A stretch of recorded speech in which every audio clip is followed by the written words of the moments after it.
Hi class, today we'll be combining sections 8.3 and 8.4, discussing compactness and connectedness for product spaces. So let's first recall that we say a topological space x tau is compact if for any collection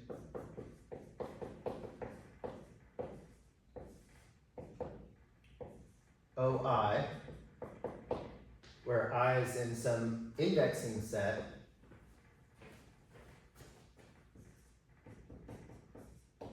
with each OI open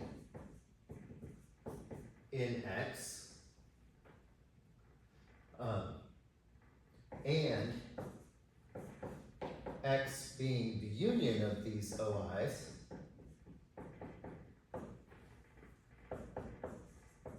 there exists a finite collection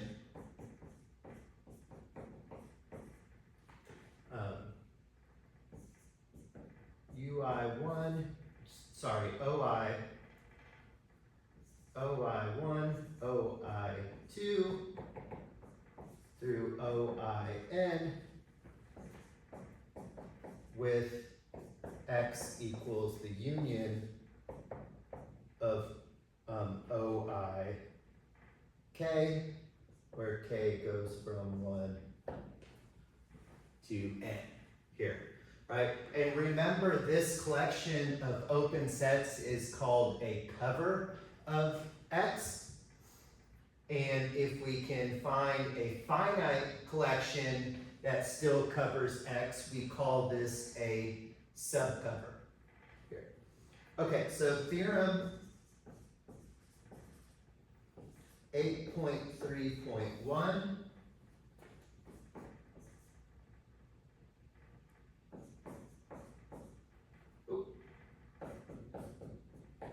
is Tychonoff's theorem for finite products.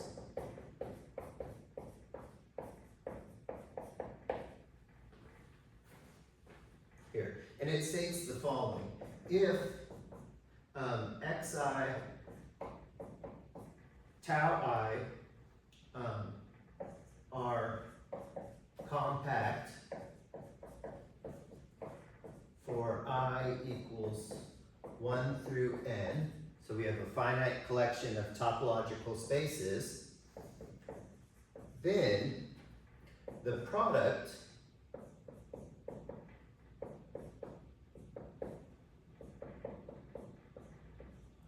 is compact. And remember that we introduced this notation a bit early. The author goes into a brief explanation of this notation, but we should remind ourselves it's like the sum. So really what this is saying here is this x1 cross x2 cross xn with this tau, where tau is the product topology, here is compact. Okay, so our proof, we will use induction to prove this statement. So let's make a note. So we will use induction to prove this statement.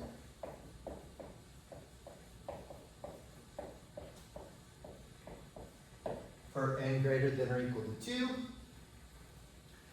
So our base case here, assume x tau 1 and y tau 2 are compact topological spaces.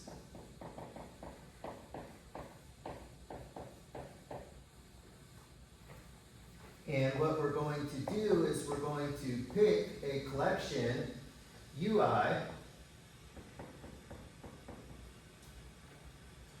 be any open covering of the product space x cross y. Now,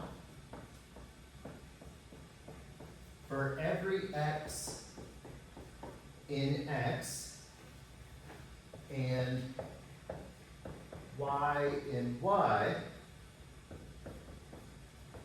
there is some I in this indexing set with xy in UI, right? And that's because, remember, we're claiming that this is a cover of x cross y, so x cross y can be written as a union of those open sets UI. Here. So x comma y is an element in x cross y, so it must belong to one of these because it's part of the union. Here. Right? Okay, but we know the collection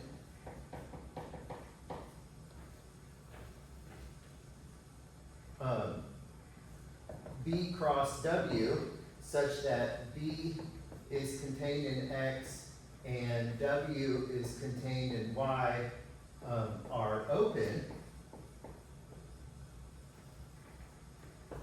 forms a basis for the product x cross y. Hence, we can find a B xy and W xy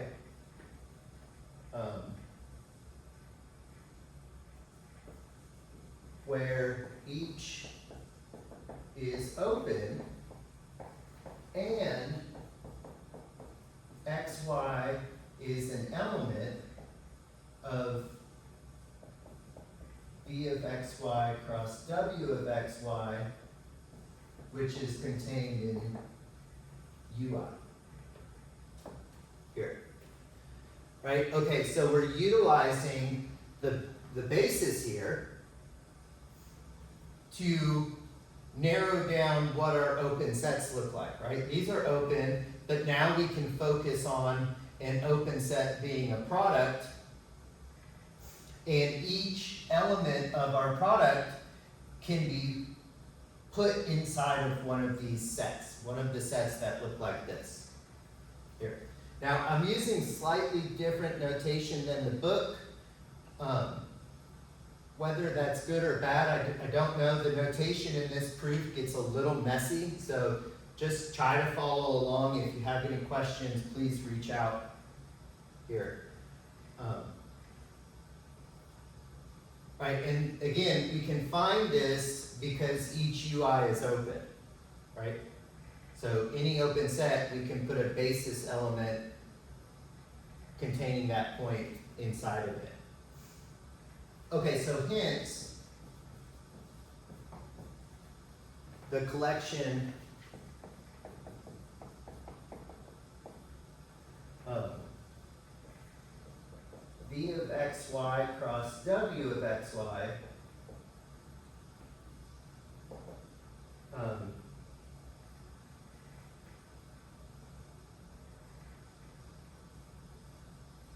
here, which is a subcollection of our U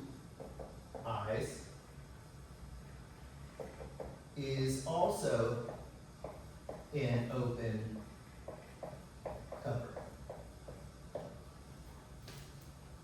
Here. Of our product, x cross y.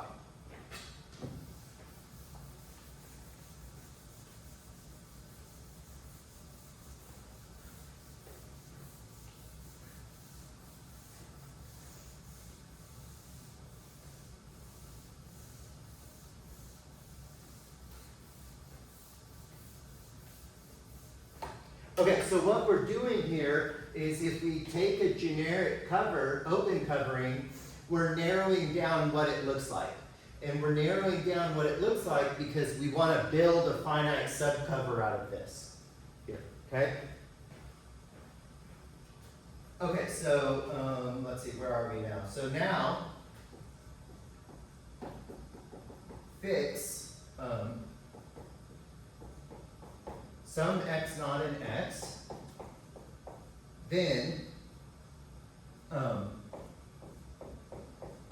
the topological space y tau 2 is homeomorphic to the topological space x naught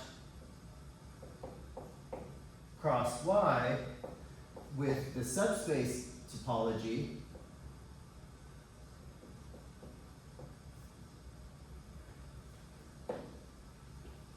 here, and we can look back at proposition 8.2.8 here. So hence, the subspace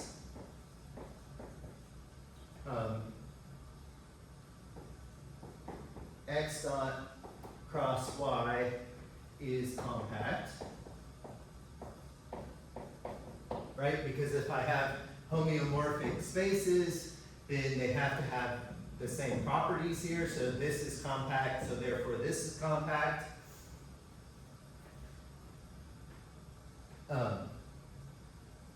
And we can look at corollary 7.2.2. So therefore,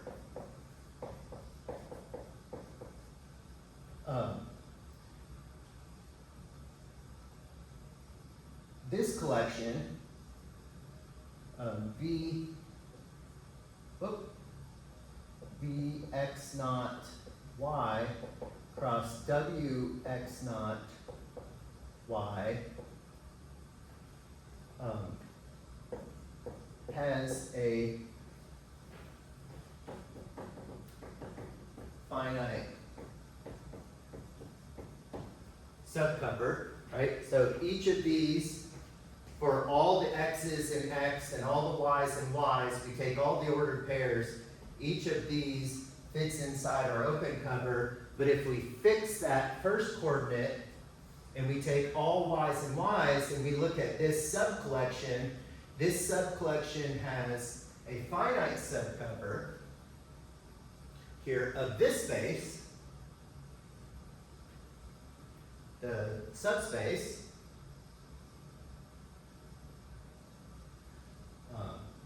and we'll say, and this is where the notation starts to get a little messy, say B of x naught y I cross W of x naught y I, where I goes from 1 to m, and then define B of x naught to be the intersection I equals 1 to m of our B of x naught y i's. Okay? So here's my finite subcollection, and now I'm defining this new open set. This open set is in X to be this intersection from these collections here. Okay, then B of x naught cross y is a subset of the union I equals 1 to m of v of x naught cross w of x naught y I is a finite subcover. Now, the collection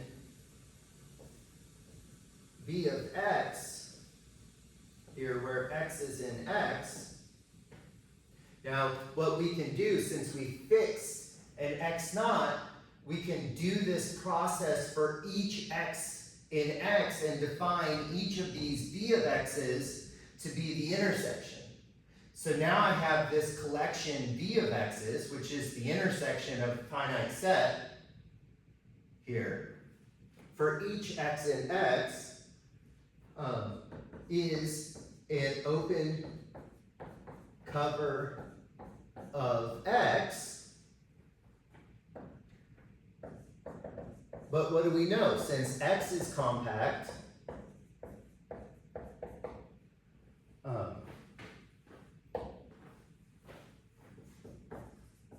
there is a finite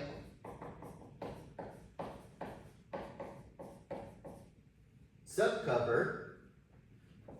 We'll call it v of xj, where j, what do I have? J goes from 1 to k. Hence, the union j equals 1 to k of this collection v of xj cross w of xj yi, where 1 is less than or equal to I is less than or equal to mj, is a finite subcover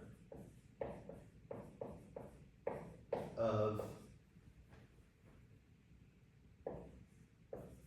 this collection UI.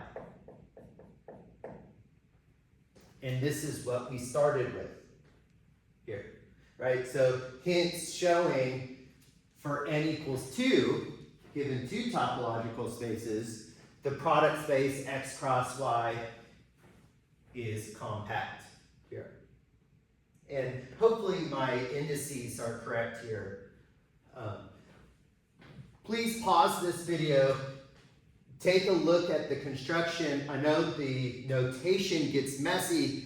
This is what happens a lot in classes like topology and differential geometry. The notation can become messy, and so we sometimes abuse notation. I tried to be a little more detailed. That's why I changed my notation from the author's, but maybe you read the author's proof and you like his notation better. That's okay.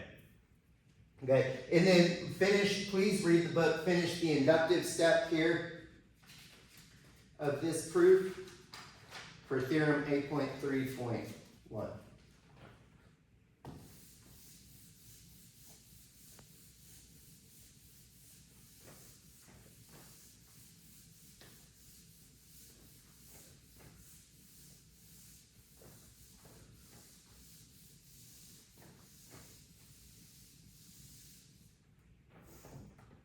Okay, so proposition 8.3.2, and this is found on page 205, allows us to say the following here. So the product space is compact if and only if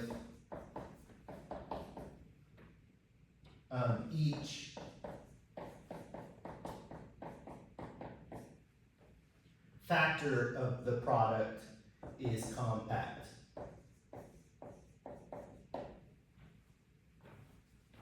And you can take a look at the author's statement in the text. So theorem 8.3.3, a subset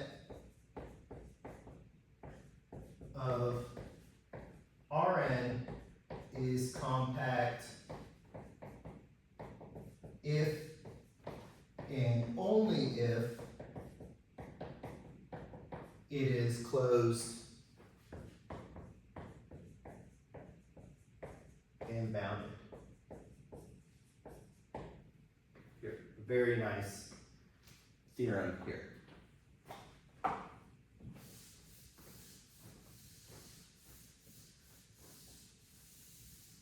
Okay, so the author gives a couple examples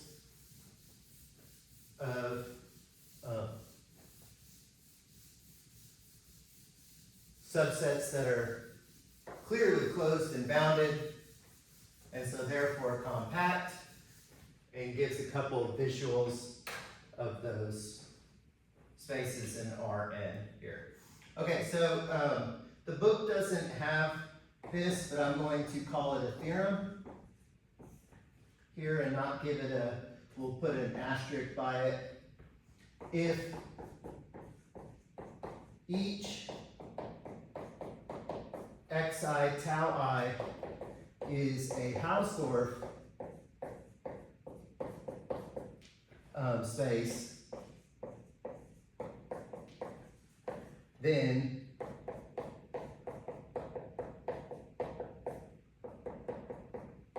the product space is a Hausdorff space. Here. Okay, so let's prove this. So remember that Hausdorff means if we're given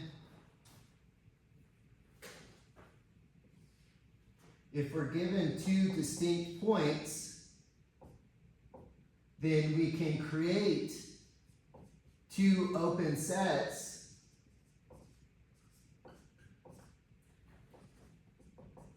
that are disjoint.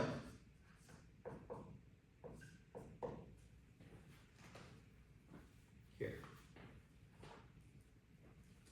All right. Okay, so let's prove this. So let x, which is going to be an ordered n-tuple, and y be as follows. And we will assume they're not equal. Then what does that tell us? Then there is at least one k with xk not equal to yk, right? Because the only way these ordered n-tuples are equal is if every single position is equal, but they're not equal, so one of the slots has to be different here. But what is our assumption? But xk is Hausdorff,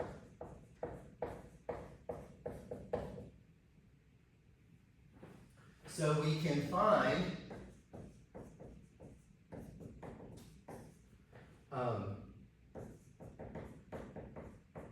disjoint open sets uk and vk with xk in uk and yk in vk. Then, if we look at the inverse image under the projection map, of UK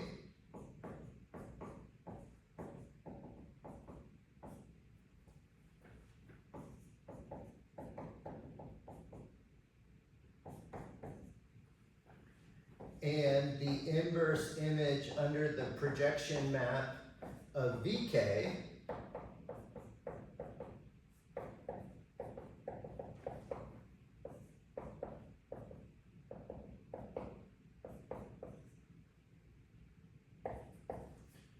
then these are disjoint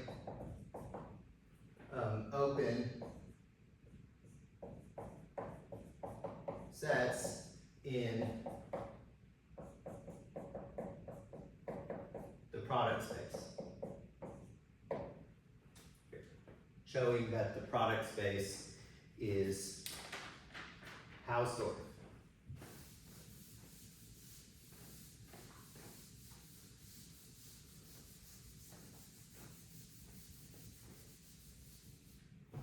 Okay, definition. So now moving on to section 8.4, discussing connectedness, we can define the component in X of X, which is denoted by C of X of X, and let me, since I got big X's and little x's happening here, let me distinguish between those. So X is an element of capital X here, is the union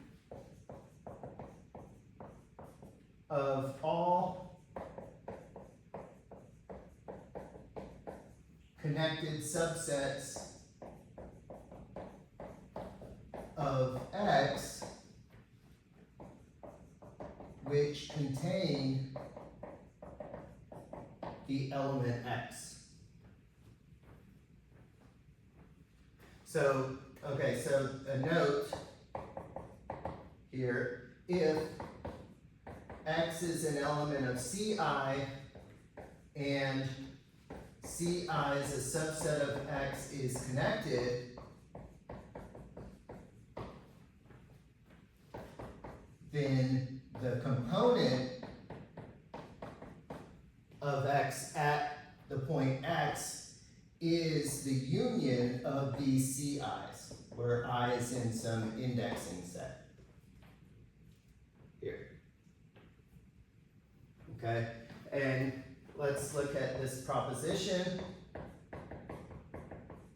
Proposition 8.4.2, found on page 214, states that the component of X, the component in X of X is connected. So it's defined to be the union of connected spaces, and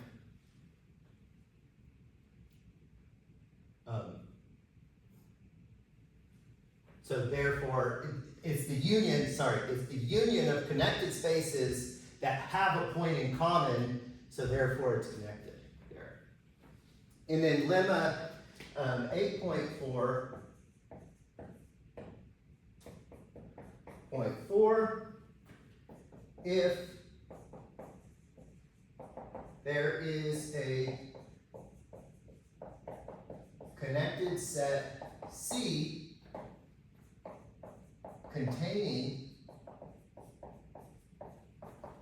both A and B, then the connected component in X of A equals the connected component in X of B.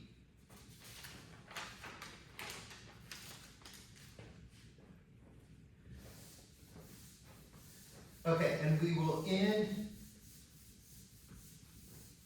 this combination of sections with the following proposition.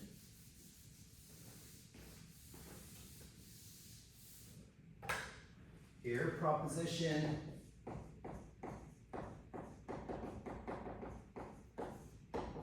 (8.4.5).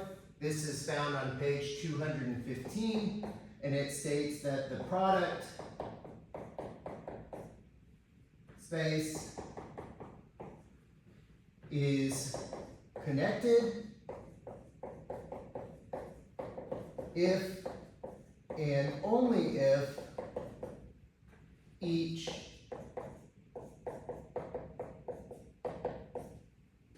factor is connected.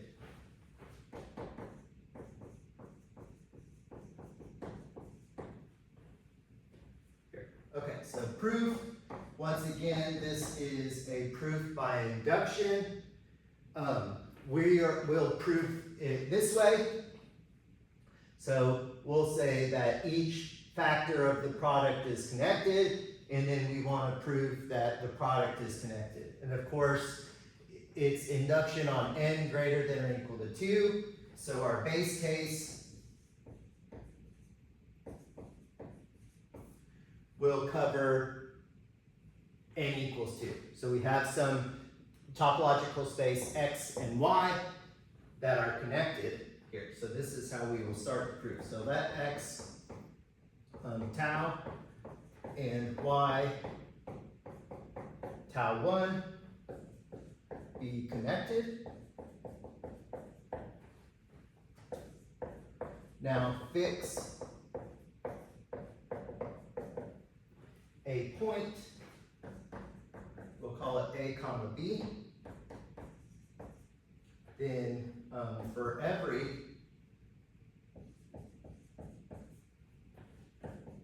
x in x, the set x cross B is connected. And each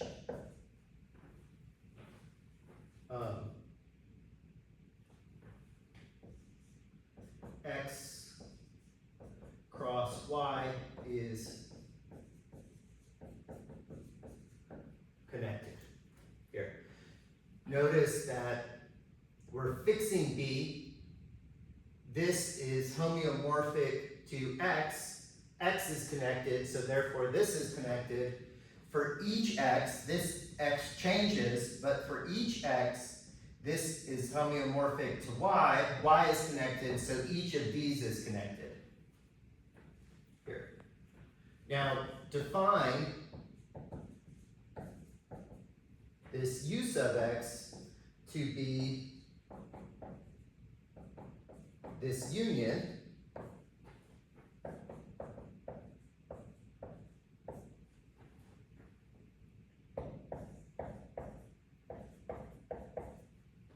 Now each u of x is connected since it is a union of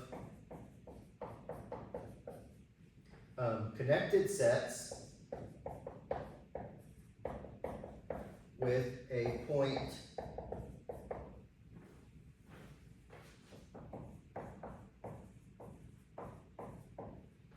in common. Remember that we proved this on exam 1 here. If I have two spaces that are connected, the union of those spaces is connected as long as the intersection is not empty, meaning they have a point in common. Here. Now, it is easy to see that the product x cross y is the union of these ux's for x in x here.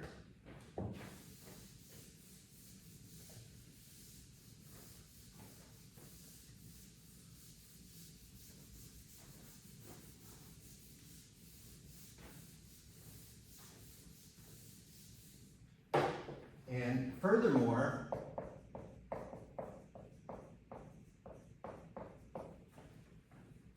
the union of ux's is connected